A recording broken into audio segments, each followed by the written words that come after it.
手语翻译服务介绍。手语翻译是什么呢？手语翻译协助听人和聋人之间的沟通顺畅。听人不会手语，聋人听不到，双方没办法沟通。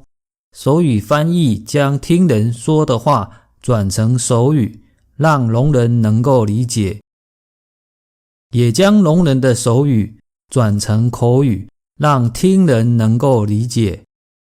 手语翻译协助聋人，也协助听人沟通。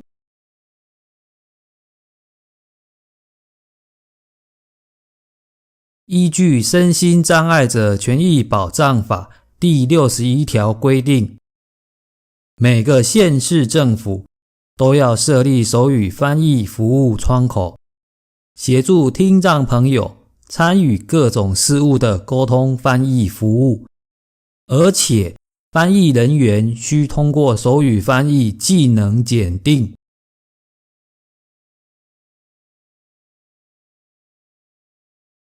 很多听障朋友对于手语翻译服务的内容不清楚，有的人以为手语翻译要自己付费而不敢申请，有的人担心申请翻译服务会麻烦手语翻译，有的人担心手语翻译会泄露自己的隐私。其实手语翻译服务是政府针对听障朋友提供的一种公共服务。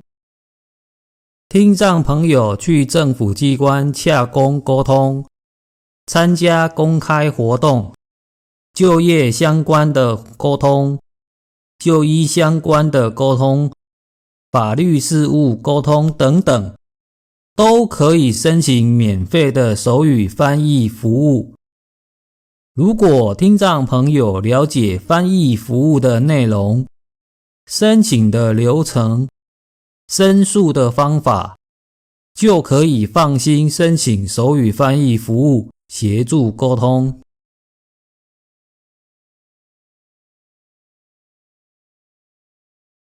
手语翻译服务有哪些内容呢？ 1.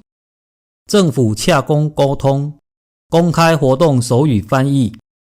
听障朋友去政府机关洽公时，因为政府的服务人员多半不会手语，听障朋友可找手语翻译协助沟通，例如申请身心障碍生活补助、申请身心障碍证明、户政相关事务、询问交通罚款等等，都可找手语翻译来协助沟通。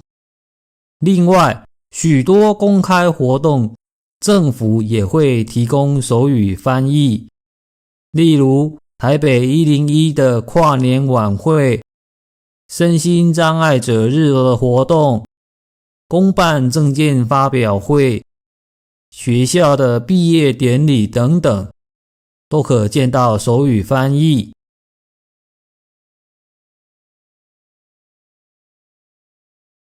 2. 就业相关的沟通。如果听障朋友去就业中心或政府机关找工作，无法沟通时，也可找手语翻译来协助沟通。如果去公司面谈时，手语翻译也可陪同沟通。还有公司内部的训练、开会，听障朋友听不到，也可找手语翻译来协助。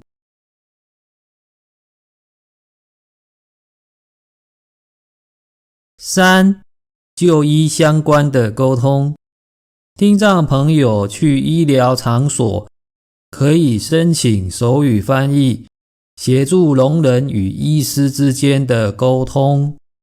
有清楚的沟通，能够协助医师做出正确的诊断。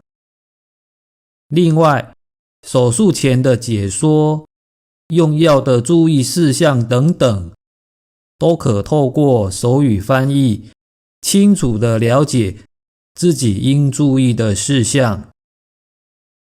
许多听障朋友习惯自己笔谈，或是找家人陪同就医，笔谈慢又费时。如果笔谈能力不好，可能容易会发生误会。家人如果不会手语，或是手语不好，也可能沟通不良。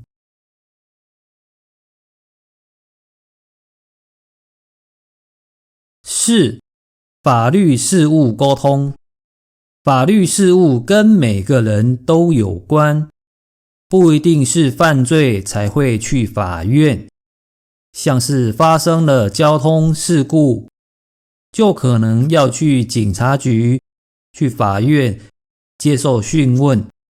现在警察局、法院都知道要找手语翻译去协助沟通。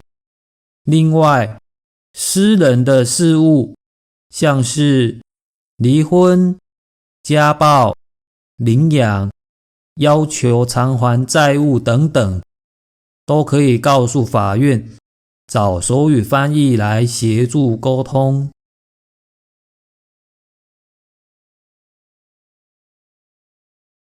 申请手语翻译的流程是什么呢？1.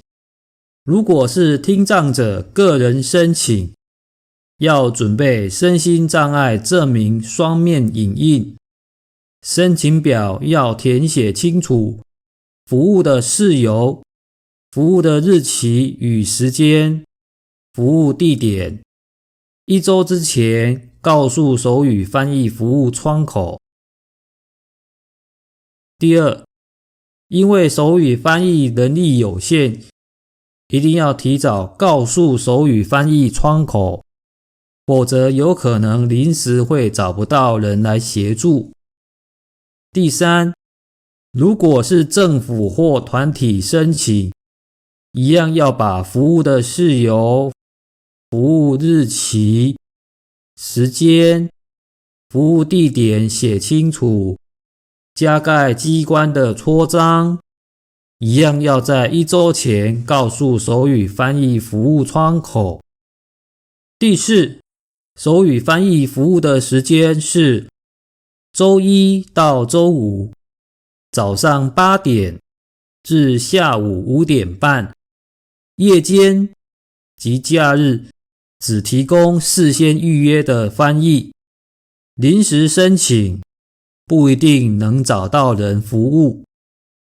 第五，手语翻译窗口的联络电话号码是05-285-2698-233，传真号码是05-285-2928。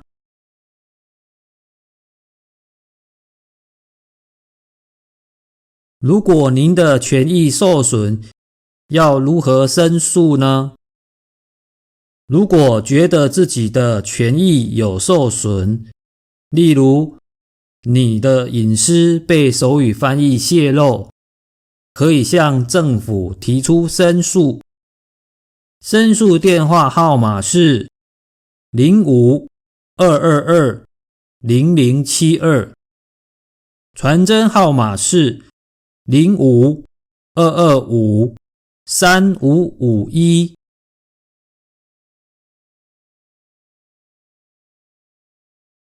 手语翻译服务是听障朋友你们的权利，记得要多使用手语翻译服务，协助沟通顺利，让政府重视听障朋友沟通的基本权利。